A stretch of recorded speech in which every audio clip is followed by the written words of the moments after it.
right, son?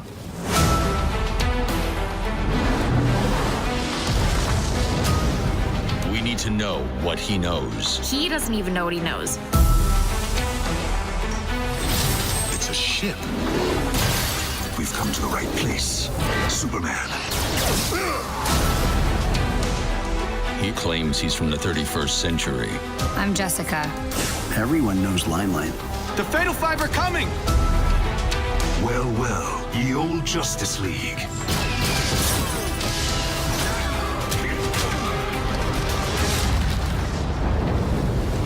I didn't know you had powers, Thomas.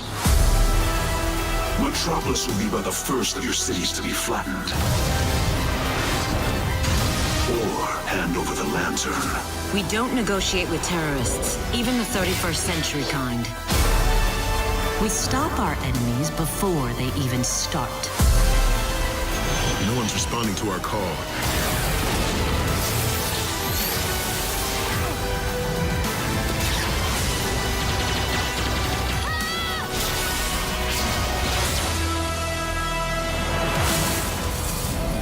I heard you were grabby. We just got a message from the Fatal Five. Bruce was saying that he didn't want to do a movie where the Justice League sort of plowed through faceless parademons, that he wanted very specific, unique opponents for them to face, and the Fatal Five fit the bill. A lot of DC fans, myself included, love the Legion of Superheroes. And when the Fatal Five came up, we said, well, this is a great way for us to do a Justice League story, but bring in some great cameos from the Legionnaires that we love so much. This story, specifically, I think, it's the characters that really drew me into it. It's exciting to see these young teenagers in their setting and in their world kind of battling an enemy that they have been battling for years, and we just kind of jump right to that.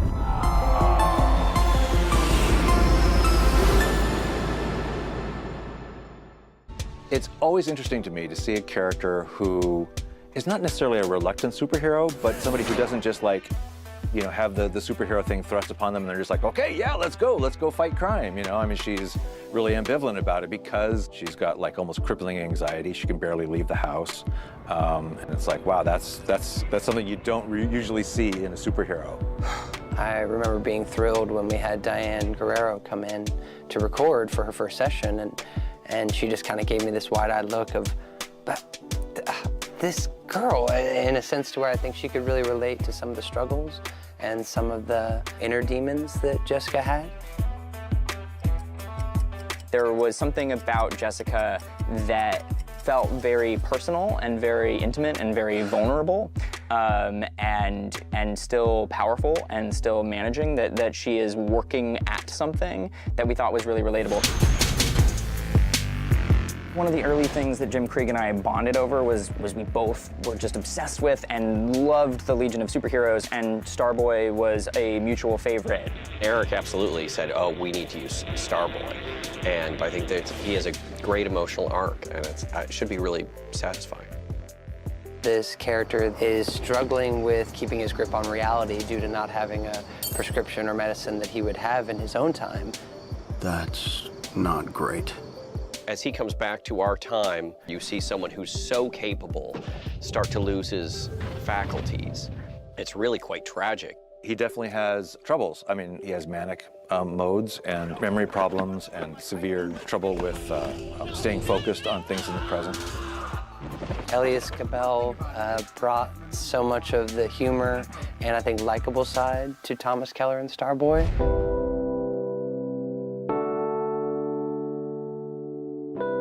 Mind if I join you? It's Starboy, right?